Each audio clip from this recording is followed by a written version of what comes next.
A couple years down the road, you smack your open palm against your forearm. You remove your hand, you look down and see just a mess in the middle of your palm. Blood, guts, an unmistakable proboscis from the mosquito you just swatted right off of your arm. Dang. You're standing outside in sort of a sweltering summer evening. It's a Oh still man. humid night in Austin.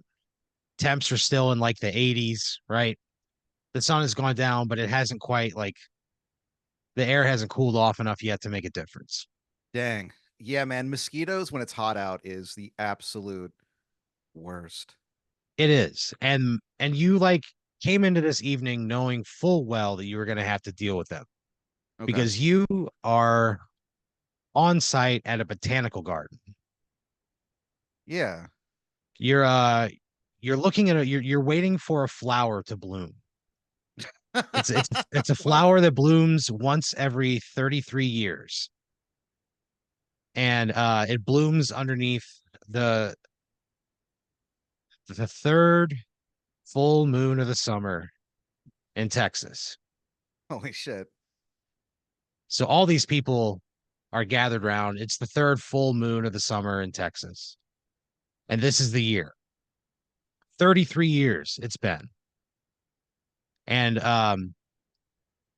like it wasn't like the internet like wasn't around. It wasn't like prevalent enough at this point, especially in Austin, which at the time wasn't like this, big bustling city. It was a kind of a sleepier Yeah.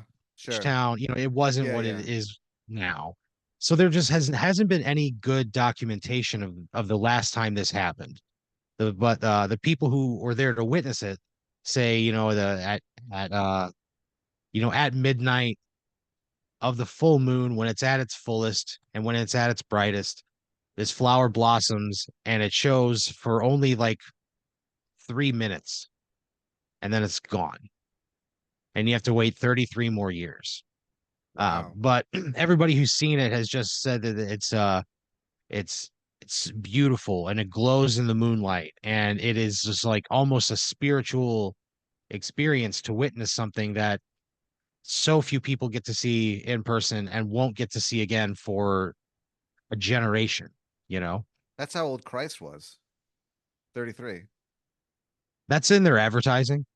They What do you say mean? uh they say Christ would have lived long enough to see this flower one time. Wow. It's called the Christ flower. When it opens, the flower blooms and it looks like a man on a cross. Oh no. And Wow. the moonlight like pours down on it and it's like this crimson red that sort of like runs down the petals of the flower. Jeez. But it's breathtakingly beautiful. And you're there to see it. Fuck yeah. It's like a ticketed event, you know. The botanical gardens like they still want to like preserve the integrity of the space. So it's limited to like 500 people are allowed in the night of. Okay. There's like food and music, fuel, cover band, Lavender and Cream shows up, Oh fuck. right? They're playing like they're closing out, you know what I mean? So you're kind of like standing there just like studying the shape and the form and the curves in the leaves as they fall down to that Texas soil. Yeah. You've never like thought of yourself as like a plant person, but something about the moment, the experience, the location, the electricity that's in the air for what you're about to see, the anticipation mounts. You're watching the clock. It's like 11:58. You hear fuel off in the distance, you know. Wow. What are they playing? So they're just doing like a little talk down right now, you know. They're talking about the history of Lavender and Cream and how Oh wow. the two guys, Lavender and Cream, Bill Lavender and Sean Cream, they met at a Fuel concert. And they were singing along to that song, and they've always kind of like laughed at that like one line, because of like their last name, and Yeah. that they were actually standing next to each other, and when the Fuel actually played it, and they kind of like laughed and kind of like looked down at their side, and then they just locked eyes, and they're like, I'm laughing because my name. And then they said that together at the same time, and then they pointed at the other one and they said their own last name, and then they realized that they had the others, and then they were like, wait a second, and then that's how the band was formed. Lavender and So they cream. go, so we're gonna play you guys out of here with the one you've been looking forward to all night, right? And he kind of Hell like yeah. turns up the gain on the guitar. Yeah. You hear a squeal that almost shakes the leaves in between you and the stage. And everybody that's like standing there around the flower, the Christ flower, they go, holy shit. And they all leave. They all go to the stage, right? People are like, I'm not missing this. Yeah. And yes, you love Fuel, you love Lavender and Cream, Yeah. but you have like the Lavender and Cream like season pass. You're gonna be able to go see them, at the fucking One World Theater. They sell You're gonna season passes. Oh yeah. Yeah. I didn't know You're gonna see him. bands You're did gonna that. see him at Stubbs. Yeah, Lavender and Cream does. Stubs. Fuck yeah. Yeah, you're gonna. Yeah, I mean, you're gonna see him in other places, and you think this is one thing that like I'm like not gonna ever see again. Well, You yeah, know, I'll just listen to the band while I watch the flower bloom. and that's almost significantly better because now, like, you pull out your phone and you hear like the opening chords, right? He kind of like some bands will like play like an iconic opening Yeah. because the singing hits so quickly after it, but so it's like an iconic opening of a song, I think, in a lot of ways. Yeah. And some people call it the dire maker of VH1. Is that how you say it? I don't know. I was never big into Zeppelin. So it's a song with like an iconic opening, and he kind of like Uh, plays the chords out for like a little bit, stretches it out, gives you people got a chance to people. make their way to the stage, right? Oh, People are wow. rushing, right? People are rushing there. It's considerate. Yeah, the botanical gardens, the groundskeeper, uh, Gloria Malcolmovich. she she kind of like bites her lip when she sees the grass getting trampled beneath all those feet. She takes a big breath off of an inhaler and she goes, "We've prepared for this." She's like, Yeah. Okay. you know, but the people are trampling that fucking grass. Okay, Wow. let's be clear. It's going to take them a couple months to like fully rebound. A couple months Yeah, there's a lot of people there, man. doesn't sound like they prepared for this.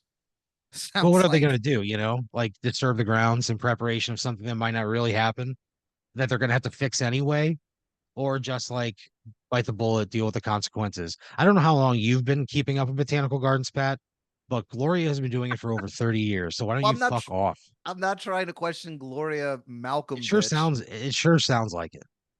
Oh, I'm sorry to both of you.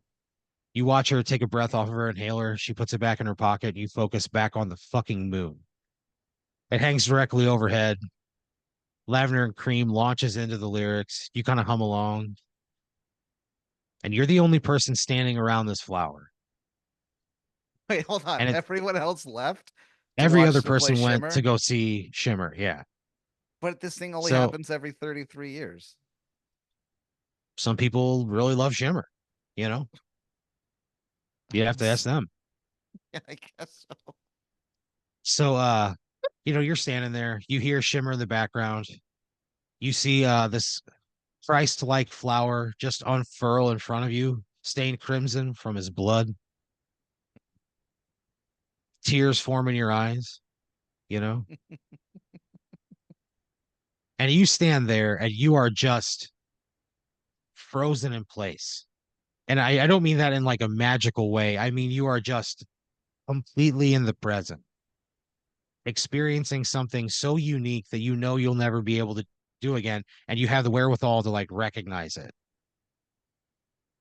It's really like one of the best moments of your entire life.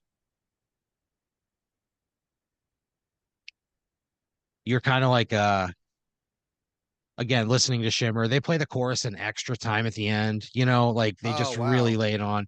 It's like a 6.5 minute version. It is delectable. So you're watching this flower, sure enough, like 3 minutes. You look up and what you could imagine would be Christ's eyes if it were, an accurate representation of him on the cross.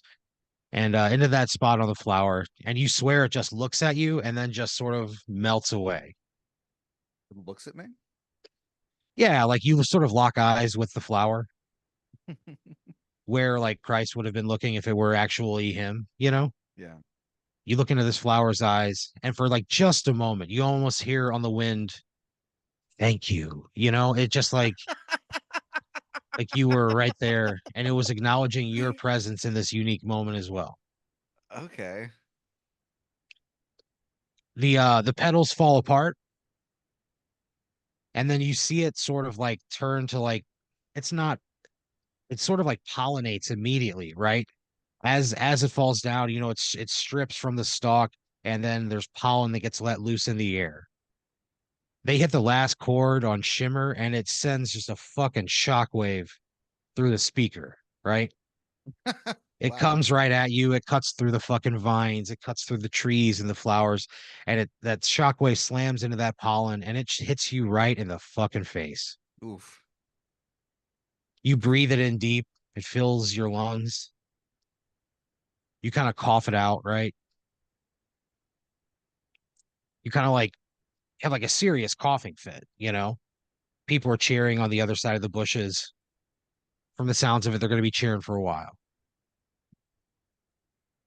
And you kind of stand up, you spit out a mouthful of pollen, you wipe your eyes, you go to clean your glasses. And when you kind of like put your glasses back on, there's like a shape in front of you. A shape made out of all these particles of pollen. He's he's wearing like a suit, you know? It's like a man, it's like a figure made out of pollen, but he's wearing like a business suit. Like you look at him, and the first thing when you see him, you think this guy looks like a serious person. You know, The, you know how you the meet, you know how shape you and the meet somebody. pollen. The shape and the Yeah, pollen yeah, looks like okay. yeah. All It's all right. pollen, but you can tell that he has like his hair like slicked back. Like this guy has a Series 7, I bet. He's definitely like made his fair share in bonds, whatever that means. You don't even know. This guy's just like a different level of society from you. Okay. He kind of like waves a hand in front of your face, and it's not like fingers. It's just like he's just like a big blob of pollen that's filling out a crisp, top of the line European 3-piece suit. Oh man. He kind of unbuttons his jacket to show off his vest. He's got like again, it's got to be Italian. You only think that because you smell spaghetti in the air, and you've always said you've had a nose for Italian, and you smell the spaghetti in the air, and you look at this guy standing in front of you, and you know that the suit is European, and that sniffer of yours has narrowed it down to Italian. He kind of waves a hand in front of you. He goes, "Hey, buddy, you okay?" I don't know, man. I don't He kind of fucking like know. he sort of like stretches his frame. He expands, and he sort of stands in front of you. He's about your same size. He kind of like dusts you off. You fell onto the ground, so you had like some leaves on you. You had like dirt on you. He kind of dusts you off. He kind of pats you on the arms. He goes, "You gonna be all right, pal?" He runs a hand through that slicked back hair. Again, he's made entirely of like yellow, greenish, dusty pollen. So yeah, so when he dusts me off, does he just leave a bunch of pollen on me? Oh yeah, Fuck. yeah. But Uh he got rid of the dirt. sure. I guess He I he just goes, "Oh, start I'm sorry," and he like leans in and he kind of blows the pollen away. it's all right, man. Uh man, yeah, I guess I'm okay. Who are you? What's going on right now? He goes, "Oh, I gotta tell you, it feels good to be out of there." What? He goes, it's been a long time. 33 years I've been waiting inside of that motherfucker. And he turns around, he just flips off the fucking flower. The flower kind of droops a little bit, you know. Oh, gee. It seems like affected by, you know, his insult. Oh, man. He like cracks his neck back and forth each time. He goes, "Nice to meet you, buddy." He goes, "My name is," he goes, "My name's Nate. Pollen Nate." And he sticks out a hand. You shake his hand. No. No. I think I just kind of reel for a second at at this guy's name before I even realized what he, like what he said. No, I don't think I shake his hand. I don't want to get pollen all over me. Like, no, I shake his hand. Fuck it. I'll Yeah, shake you his think hand. that, and you kind of like look at it at where his like eyes would be. You know, there's a couple of like sunken caverns of pollen. You look there, and they look a little more sad than when you first saw him. So you go, okay, I shouldn't judge. You know, you reach out, you shake his hand. Yeah. Your hand kind of glows under the moonlight with all that pollen on it. Wow. He goes, "Nice to meet you, friend. What's your name?" I'm Patrick. He goes, "Patrick. Don't think I've met a Patrick before." That's weird. He kind of like walks up. He pulls out a pack of smokes from inside his jacket. He packs them in his hand. You see pollen just sort of like shake off and fall onto the ground. He pulls out a cigarette made entirely out of pollen. He lights it up. An ember sparks in the night. He kind of peers through the hedgerow and he goes, "Man, this band really rocks." Yeah. Yeah, they're pretty good. Could you just you got to walk me through this, man. This is a lot for me to take right now. You're a man made of pollen and you came from the you got to help me out here, man. You got to explain a little bit. He takes a drag off that cigarette. He kind of laughs a little bit. He goes, yeah, look, I'm the pollen from inside of this flower. I come out when it blooms, you know, and then that fucking flower, when it falls apart, that's when I come out. It's my time to shine. So I'm just looking for a new spot, you know, seeing what's out here." Oh He's man. kind of like walking around like the area. He goes, "I don't think I want to pollinate here. No, I don't think I want to do that here." He goes, you've been here before?" I have. He goes, "Mind showing me around a little bit?" Kind of takes another drag off that cigarette. You know what, Nate? Fuck it. Yeah, let's go. You guys I would show Nate the town, I think. you guys like break through the hedgerow, you know, you step through. You walk in behind him, you smell the smoke of his cigarettes on the air. Oh yeah, he You has a look up, pollen cigarette. I forgot yeah. about that. Oh, Nate. You look up, you see all the people still just crowding the stage. This is a standing ovation that is so long, you know, just a significantly long standing. They're still going on, right? The groundskeeper is just like she's on her hands and knees, you know, she's kind of like she's got like a fucking telescope thing, sort of looking out into the grounds that are being affected by all those stomping feet. Oh man. They the people demand an encore. So they just play Hey Jude. How they sound. Fucking great, man. I got to be Yeah. honest with you. It is unlike any it's unlike any cover you've ever heard, you know. I think it's my favorite Beatles song. You think that, and so you kind of like stand there for a second and you hear him play Hey Jude and Paul and Nate, he goes, "I know this one. I've heard this before." And he's like, "It's not the way I remember it, but it's pretty fucking good." He goes, "Who are these guys?" And you tell him, you know, like, "Oh, it's Lavender and Cream. It's a Fuel tribute band." You know, and you explain the whole thing. Yeah. And you guys kind of like walk through the grounds as you're explaining it. He's picking chicken wings up off of trays that people had like left on the tables where there was like a buffet. You look over, he's just housing a chicken wing.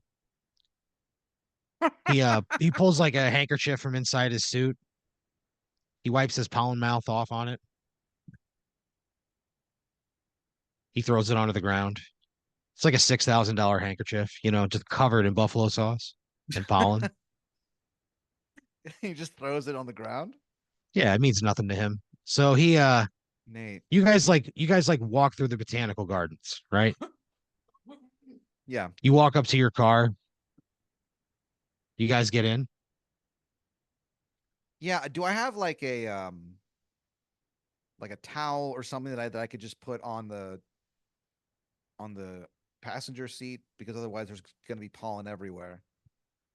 You don't have a towel. There's going to be Fuck. pollen everywhere. So All right. Whatever. you kind of like think about it for a second and you look at him and like you don't say anything to pollinate about it, but he knows what you're thinking and he gets it, he goes, look, man, I'll pay to have your car cleaned. We'll have it detailed. Don't Okay. sweat it. Thank you. All right. Let's go. So you guys get in. He sits down. There's just a puff of pollen inside your car. Where's the first place you would take a man like Pollen Nate in Austin? Again, it's like midnight. It's like 12:30. Yeah. I think I would take him to. Oh, I'll take him to the Broken Spoke. Yeah. Yeah. I feel You like drive down I feel you like drive down South there's something Lamar, for right? everyone. Yeah. At the Broken Exactly. Spoke. You go down Barton Springs. You sit at the stoplight I feel like I'm at talking to him this entire time because this entire time. this is still He's asking driving me crazy. questions. Yeah. Because it's like you got to remember he's 33. It was 33 years, right? It's been a long time since he's, been back. I mean, what, 91? Imagine what life was like in 1991 for a man of his taste and leisure, Yeah. right? So you guys drive down Barton Springs. You got the windows down. Uh, you kind of like pass through the park and its beauty and tranquil in the moonlight.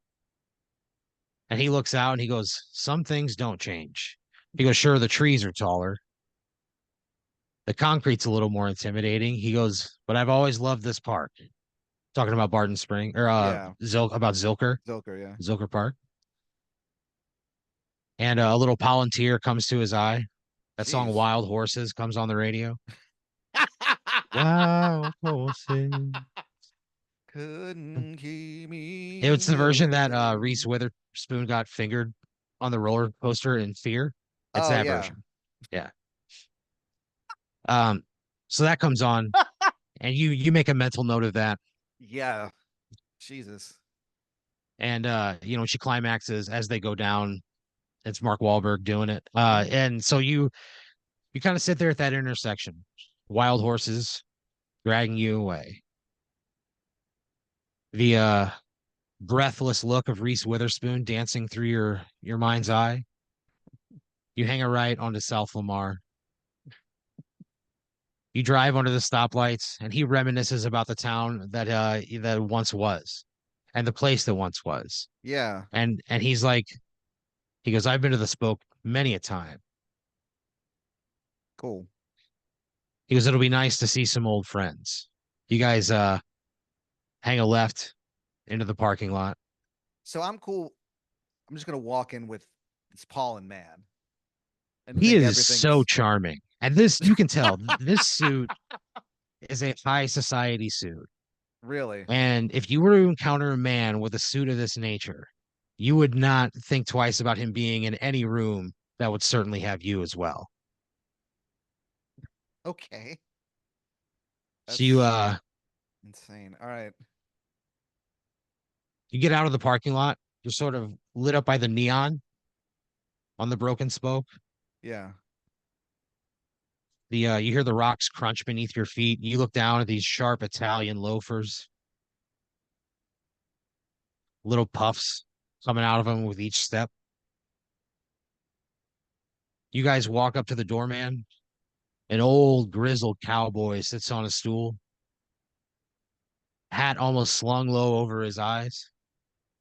You guys walk up, and Colin Nate goes, "Gerald," and he just walks inside. Cool. You hear an unmistakable honky tonk coming from a stage. You look out, you see people swaying, people are dancing. You smell the beer on the air.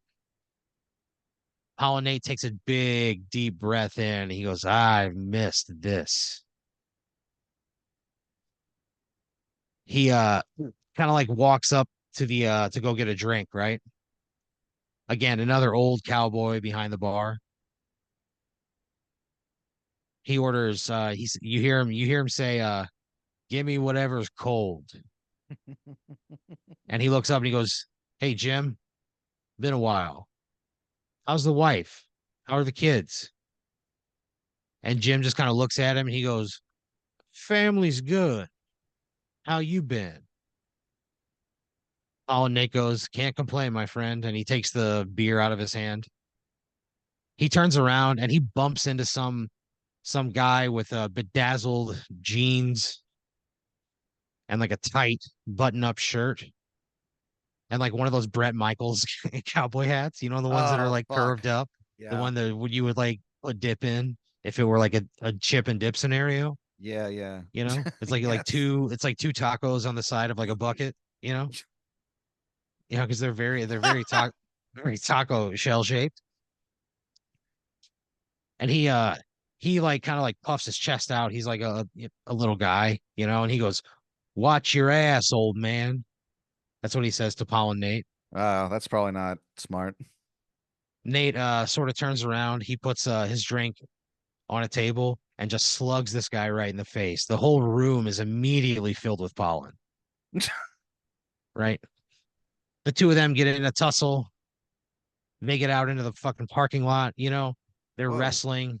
They're each landing shots again, just explosions of pollen with each time, right? Everywhere. Just big bursts. Jim comes out from behind the counter. He's got like a leaf blower on his backpack. He just blows it all away, you know. He doesn't stop the fight. The fight continues, but he sort of stands there ready with a fucking leaf blower, just ready to get this pollen out of there. He's gonna let these guys brawl, but it's not gonna fuck his business up. Not on a Wednesday, now when things have been as slow as they've been, you know, he's got to protect his own. So these two guys are rumbling in the parking lot. The cowboy reaches up and he rips the vest open, and you see a couple of buttons like shoot off, ping, ping, ping. They hit like the side of the broken spoke. Nate steps back a little bit. He goes, this suit was worth more than your entire family lineage. And you just ripped off all my buttons. Whoa. The guy, he kind of like spits out a mouthful of blood. He goes, what are you going to do about it?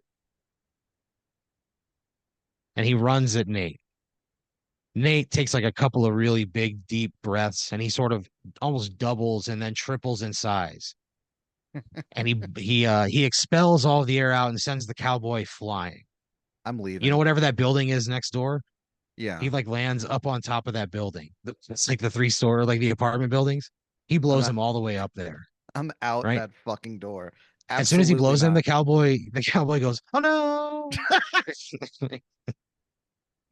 He lands on top of the building, and he lands like asshole first onto like a wooden spike that was like sticking up. Somebody was had like a rooftop garden, and they had just staked a bunch of tomatoes, Oh and he like man. lands a butthole first on the. He bleeds out, into the tomato garden, and the Yeah, harvest this year was bountiful. I fucking bet. I'm walking to my car and leaving. This is the most insane night of my life. Of my not So, of my life. Nate sort of like gets back down to size, and he goes, "Pat, let's get the fuck out of here," and he runs a Yeah. hand through that hair, right? So you guys like get in your car and you tear ass. You just like turn left and you just go. I'm taking this guy back to Zilker Park. I can't have this guy starting fights where I take him. Fuck that. So you get onto the highway, right? You're gonna take him out to Zilker Park. You go through like you take the exit off of Mopac. You get down and you're like right by the botanical gardens there on the left. Yeah. You turn up into the botanical gardens and you're like, look, man, you have to go. You're like, I can't do this with you. You're a maniac. He kind of chuckles. He looks up at you with tears in his eyes. He goes, I just wanted to find a place to go. All right, man. Well, we did, and then you killed that guy. Died. A man's dead. I might He have to goes, go to. and I might have to go to talk to the cops about this. Actually, like they probably he want to he talk to goes, me. he goes that nobody ever comes looking. What the what? Yeah. He goes, What do nobody you? ever comes looking. He goes, what are you gonna tell them, Pat? He kind of laughs like a little bit of a maniacal laugh. He goes, what are you gonna tell them? What do you mean? I'm going to tell him. I'm going to tell him that I met this weird guy. It looks like he has some kind of issue or some kind of He thing takes a going. big deep breath in. He fills up a majority of the front seat, and his voice gets a little deeper. He goes, "What are you going to tell them, Pat?" And he sort of like changes, and he it looks like he has like a policeman's hat on his head, What? and he has like a little pollen badge, and he goes, "I'm a cop. What are you going to tell me, Pat?" And he kind of like gets in your face. He mocks you a little bit. All right, then I just get out of my car and I leave it there. Fuck, this is the worst. It's got to be what, like 1 in the morning now or whatever. It's pretty Oh, it's late, right? 1:30. You pull back in, and people are still applauding Lavender and Cream. That First of all, groundskeeper is like visibly sweating. yeah, Yeah. they played like a bunch of encores. I mean, I don't know. I don't think so. I think it was just the one, and people just been there for like an hour They're cheering still him on. showing their appreciation. Oh yeah, dude. Yeah, I So need to you get get the out you fuck away from this guy. you get out of your car. You see Yeah, that he like puffs and puffs, and then just fills up the entirety of your car. take it. You think take it. He kind of like he's kind of moving as like on the wind. He kind of like floats out of your car window and sort of repurposes and reappears in front of you, Okay. right? And he goes, "What are you going to tell the cops, Pat, when they come knocking on your door? That you met a man who was made of pollen?" He goes, "You know what they're going to do to you?" Hey, we do you have so many people witness you doing this? They're gonna go, oh, they're gonna think I'm crazy for like an hour until they interview everybody else at that fucking bar, and they go, yeah, there was a guy made of pollen. He He gets knows right he's up in on a your first name face basis with and the. he goes, "You're not going to say anything to the cops, are you?" He's like right up on you. Well, I have to because I'm probably As on soon as you say camera. that, he goes into your nose and mouth, and No. then you hear him take a big deep breath and he explodes you from the inside. And your body Oh. just like your body explodes into like so many pieces, right? And you just shower all over the people who are like cheering on Lavender and Cream. Oh And they're like no. getting like covered in your blood, and they Oh. finally they're like, guys, we gotta go, and they fucking cut off, and the people were so mad that they just like trampled out of there, and like your blood landed all over the ground, and they were never able to regrow that grass. There were bits of you all over the fucking park, Ah, all over the place. what was this guy's fucking problem? I don't know. He didn't want to deal with the fucking cops, and you were gonna tell the cops on him. You were gonna narc on that guy. Was I gonna narc? I have to go talk to them because I'm on video camera Did with you a guy have who just to? murdered someone. You said you were gonna go talk to them, like you were Yeah, gonna initiate the process, and he took offense to that, and so he blew well, you up from the inside. that's insane. He entered your mouth and nose and lungs, and then just expanded himself in the way that he was clearly capable of doing throughout the entire episode, and he blew your body into billions of bits. I tried to And you, help him. yeah, yeah, and you got his ass kicked, and he murdered a man, and you were gonna rat him out to the police, so he killed you from the inside. Oh man, Yeah, fuck. God damn, dude. yeah. Holy Your shit. car, they people didn't want to fuck with your car out of fear of like reawakening him, so they just left it there, and eventually the park just like reclaimed it. Yeah, just vines and shit grew over it, and yeah, they just never fucked with it. A reclaimed Ford Fiesta. Yeah. God damn, that sucks. So what happened to Pollinate? Where did he go? I don't know. We'll see in 33 more years. Oh fuck. Yeah, he's gonna come back. Damn. And I Maybe can't I even don't warn know. anyone. Yeah, because you're fucking dead. Damn it. All right. Well, whatever. Pollinate sucks, dude. Yeah.